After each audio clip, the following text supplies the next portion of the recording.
Welcome to the Nightly 5 podcast with Belle Taylor. My name is Hannah Uzo and I'm an artist. So I've been commissioned to do a painting by Tatler magazine. It's really important to capture the soul of the person. So I spent a lot of time looking at her pictures, watching videos of her, seeing her with her family, seeing her in diplomatic visits, seeing her when she's rowing or visiting children in a hospice. It's been really interesting for me to get a sense of who she is. Another day, another royal portrait. A painting of Catherine, the Princess of Wales, has been revealed on the cover of UK's Tatler magazine. It was painted by British Zambian artist Hannah Uzo, and reaction has been mixed. If you haven't seen it, jump online and take a look. It comes on the back of a few portraits that have been in the media lately. There's been the painting of King Charles by Jonathan Yeo, which saw the monarch covered in red, and controversially, a portrait of mining giant Gina Rinehart by Vincent Namatjira. Joining me today is artist and member of the WA Portrait Artists Association, Peter Semitis. Peter, John Singer Sargent said, "Every time I paint a portrait, I lose a friend." How true is that? Absolutely. In fact, I delivered a speech only about a month ago with that exact title in it. When painting a portrait, as compared to photographing a portrait, I think great portraiture is always about interpretation. So it's about the artist's own take. It's about their own spin, their own interpretation of the individual in whatever way they're going to do it, whatever style. Because one criticism, so the layman's criticism, especially of royal portraiture, is people say, oh, it doesn't look anything like them. Is that sort of missing the point? I think it is to a degree. I think also because we're coming from a background where we're so used to seeing very conservative, very conventional royal portraits, that the focus was on a faithful reproduction of likeness. It was about emphasising their importance, but it wasn't about exploring what they might be about as people, as individuals. And I think some of the ones we're seeing now are actually starting to delve into that space. It's starting to ask questions about what is it about the man, King Charles? What is it about the woman, Kate Middleton, that starts becoming an interesting take? So, Peter, as you said, we've moved away from that sort of really realistic portraiture. But all three of these portraits that I just mentioned in the intro there are so dramatically different in style. Are portrait artists always a little bit doomed when it comes to revealing their portraits of people? Because are people always going to be saying, well, that's not how I see that person?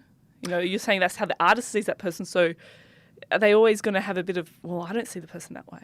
I think you're exactly right. And that goes back to that quote you had about losing a friend. The minute you reveal a portrait that actually starts exploring a little bit about the subject, maybe that's something that the subject may not want to delve into a great deal. So, that does actually, play a big part. I think another interesting thing is that we're seeing, you spoke about the diversity of styles or diversity of approaches, and I think what we're seeing here is, if we're comparing it to music, the portrait of King Charles, it's still in that vein of being highly accomplished, highly representational, although he sort of does actually wash back the regalia, so that in fact he puts more focus on the man rather than the position. But there's an accomplishment and a detail and precision in how he produces that. So it's kind of like a really well-oiled band or group that really knows its stuff and it's so tight, etc. Some of the other artists a bit more like deliberately, more like a punk outfit. It's not about actually being absolutely fabulous musicians. It's about actually the energy and the spirit and capturing someone's essence. Exactly. Isn't it? Yeah. So I'll often have a look at works in that sort of light as well. What sort of work background do they come from? It's interesting that royal portraiture is always so hotly debated, because the royals really occupy this very exalted place in our society. But it's a place that is endlessly debated these days. We used to have the portraits of the Queen, and they were very, as you said, very straight, very photorealistic. She was always in her regalia. And now royal portraiture artists seem to want to really question not only the person they're painting, but their position in society. Do you think we're going to see more and more almost politicised portraiture of these sort of figures? I think in terms of formal royal portraiture, possibly not, because one does have to remember that, for example, these were commissioned portraits.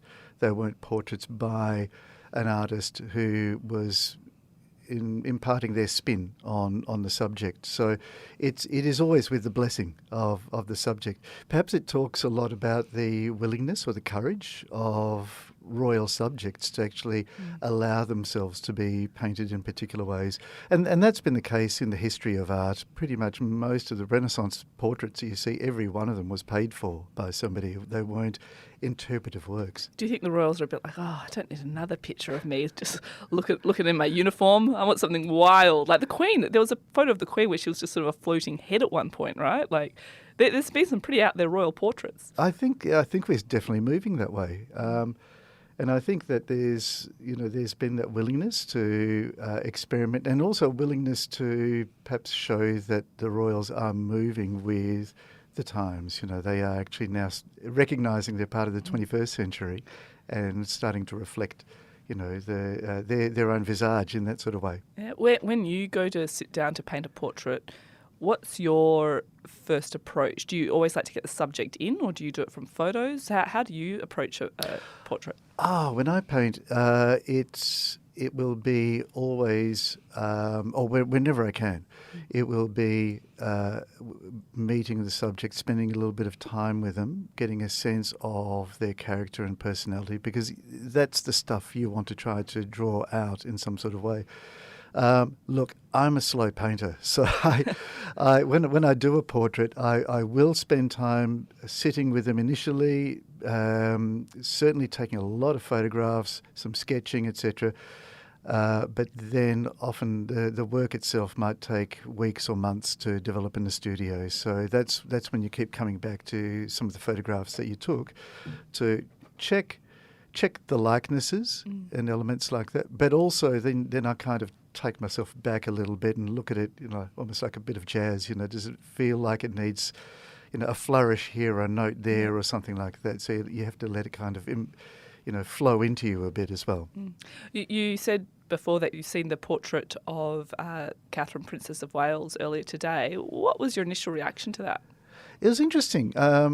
The work, I think, was speaking a lot to her, a sense of frailty, and perhaps even a diminished sense of importance. It was not a work that starts saying, it's not in that tradition of saying, this is a powerful person, this person should be exalted, etc.